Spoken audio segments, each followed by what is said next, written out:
anticipation of our 400th episode, we decided to pause for a moment and step back into the Wayback Machine and go back to episode number one of Fishing Without Bait. And sometimes when you view previous recordings of years ago, sometimes you can be cringe a little bit and say, oh my gosh, did I say that? Oh my gosh, did I do that? But this is our origin. We always talk about origin stories. This is how we started. So our hope is that you listen carefully to episode number one and see how we've evolved and bloomed over the years and perhaps leveled up. Welcome to the initial podcast of Fishing Without Bait. Perhaps a different type of view on life, where we'll be dealing with approaching life from a different perspective, one without definitive expectations. What we'll be doing here is talking about, in the coming weeks, we'll be talking about you being a human doing versus being a human being. A human doing is same stuff, different day. A human being is participating in your life. We're also going to be talking about taking choices rather than obligations in our life and taking our choices back and how we do that. We're also going to be working on being the observer behind the thinker. Often it's the observer, it's the thinker that causes all of our problems. And when we can become the observer behind the thinker, we take a more mindful view of our lives. What we're also going to be doing is talking about the ability to label and describe, which is so incredibly important.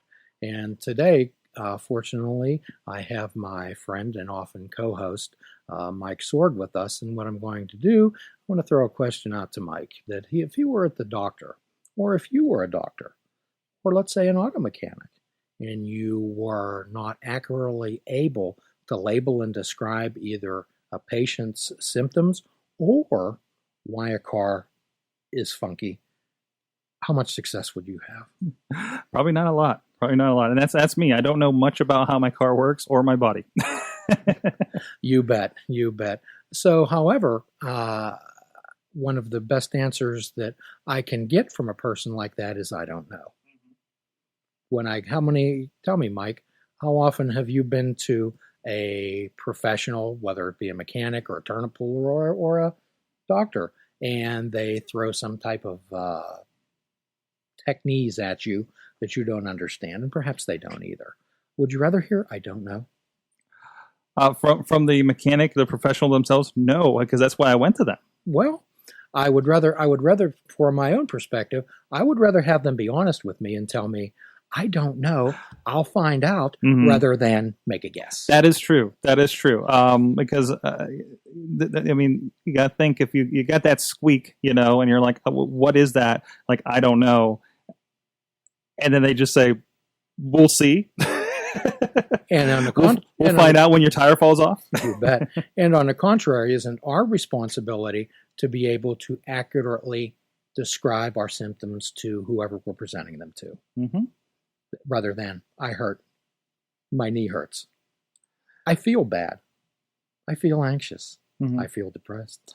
Well, isn't that a problem that typically, we have, and we've been looking at some situations that may, some things that may help that, where it's hard to think how I've been feeling over whatever period of time when you go meet the professional, correct?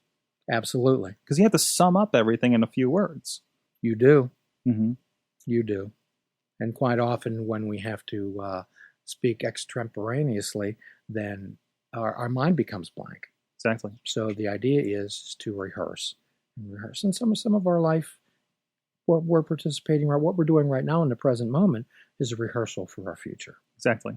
So that we're going to be talking. As I say, practice makes perfect, and that's with life itself. Correct. Oh, sure. Mm-hmm. Oh, sure. And we're going to be talking about an activity that we can do on that also in the coming weeks. So right now, what I'd like to do is talk a little bit about time traveling, as this is a mindfulness based show from a mindfulness based perspective. Now, some people may view mindfulness as Tibetan monks sitting around in crimson and saffron robes with incense and lots of candles going all day. And that can be true. However, the simplest definition of mindfulness is paying attention on purpose. Paying attention on purpose. So let me ask Mike this. How often, Mike, have you heard? So here we are. We're in the middle of June, and the weather's beautiful. However, when we're in September or October, how many times, Mike, have people come to you and said, "Where's the summer gone?" Right. So many times. I mean, I definitely feel that. How's the year gone? Correct. So I mean, it's just but it's so busy. I mean, so many people pack so many things into the summer, especially if they have kids, right? And say, I have to have vacation. I got to do this with the kids. I got to take them to camp. Now they're home all the time, so I have to deal with all the comings and goings of that, for instance. It's just so many things, especially here in a very Western PA climate. I wonder if I can pontificate a little bit. What happens in Florida? is that as much the same? Is it much the same? Because I mean, I visit San Francisco in December, and it's very mild. You could do more of these summery things about any time of the year. Well, that is true. However, what you're talking about is being a human doing. That's right. You're talking about being a human doing rather than a human being in your life. Mm-hmm. Mm-hmm. So how often do people say, "Is it Thanksgiving already?"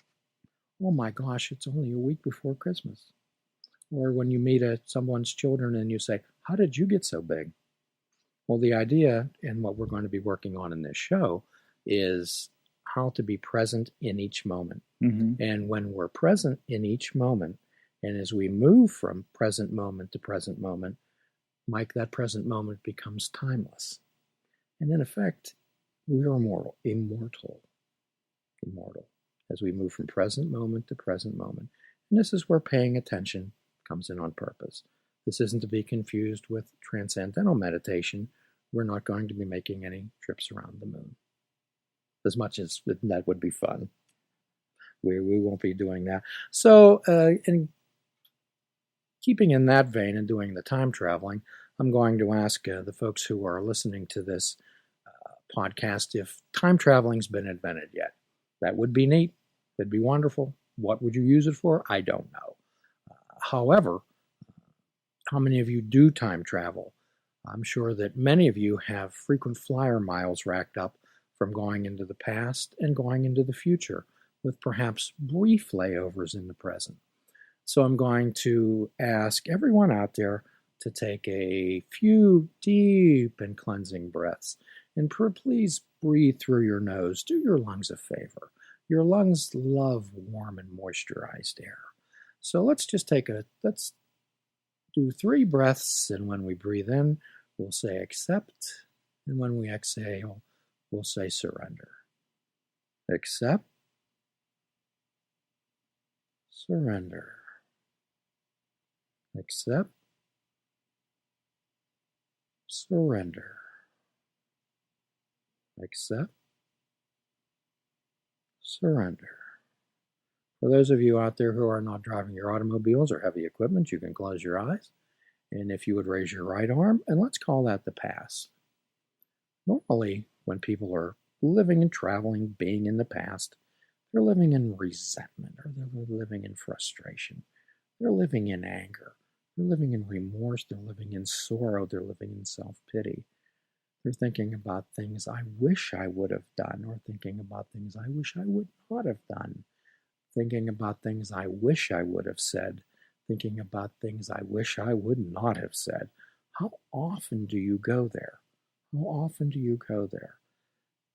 And the more we go there, the more we get stuck there. It becomes a tar pit, quicksand.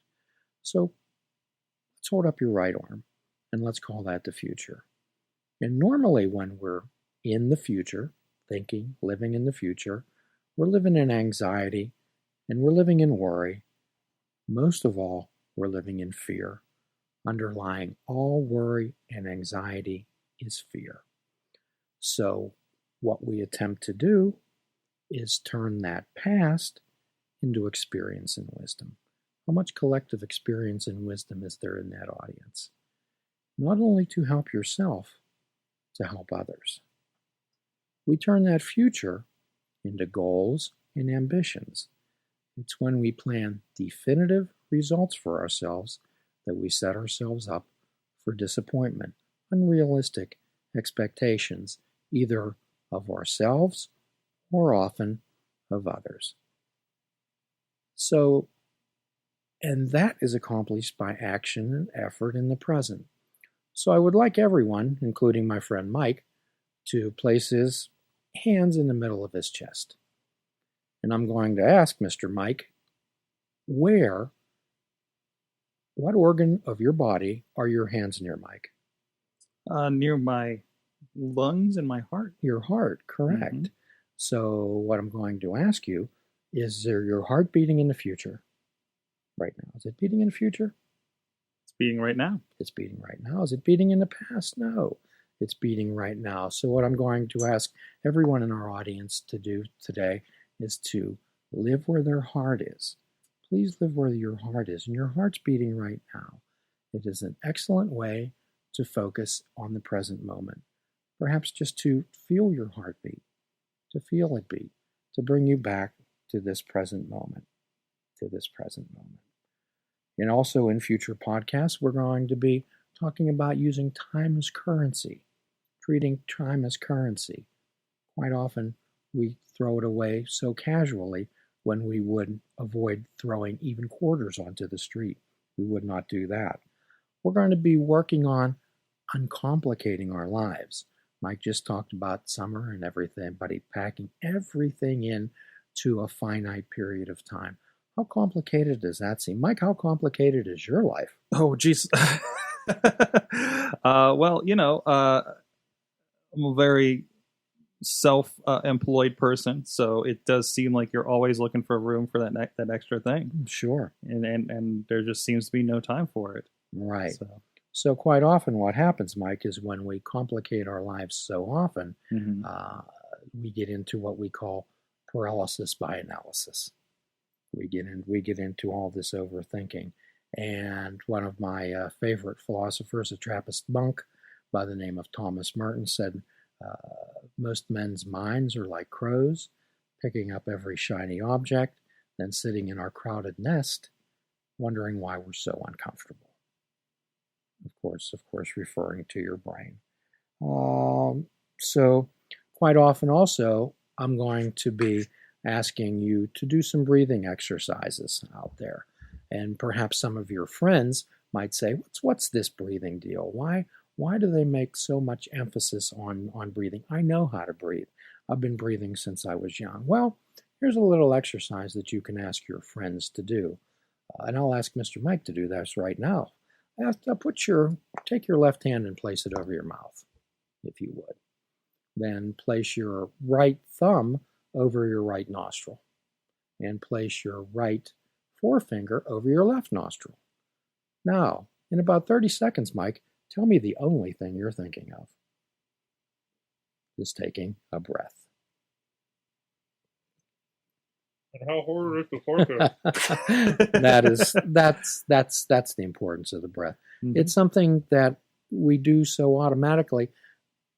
And when we put our lives on automatic, then we truly become human doings. It's so interesting because, especially working with you for the time that we have, and I think about things like this, especially driving home and driving from thing to thing, and I start thinking about, I need to sit up a little straighter and take that breath, because I do have so many things running through my head as I'm going from appointment to appointment, client to client, and just taking that, to the point where my wife has called me out and says, "You're like sighing so often." I'm like, "No, I'm just processing. I'm just letting it out," and it's kind of become sort of built in, at least taking the moments, like that. And I knew I have to be better about doing it on a more regular basis. Well, Mike, what we'll be doing in the coming weeks, we'll be focusing on doing one thing mindfully at a time. Mm-hmm. And dealing with what's right in front of us. Another area that we're going to explore is multitasking, where I've seen a lot of people even use that on their resumes, Mike, as a skill. However, How many things can you do well at once? I'm sure a few. However, it sounds, even when you're talking to me right now, that you're trying to do many things at once. Even if you're not physically doing, we're mentally doing it. And that's so exhausting at the end of the day to sit and think. It certainly is. And I definitely find myself in that trap a lot. I would expect that many of our listeners out there are troubled by racing thoughts. I'm going to ask you, how many of you individuals have disturbed sleep patterns? Perhaps yourself or someone you know. We're going to be exploring sleep hygiene, as you cannot overestimate the healing power of sleep.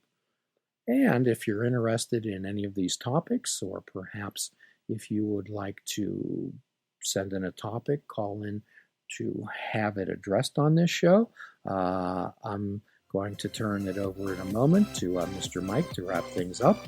I'm Jim Ellermeyer. I'm a behavioral health therapist, and I'll be your host on this podcast, Fishing Without Bait. Thank you for listening.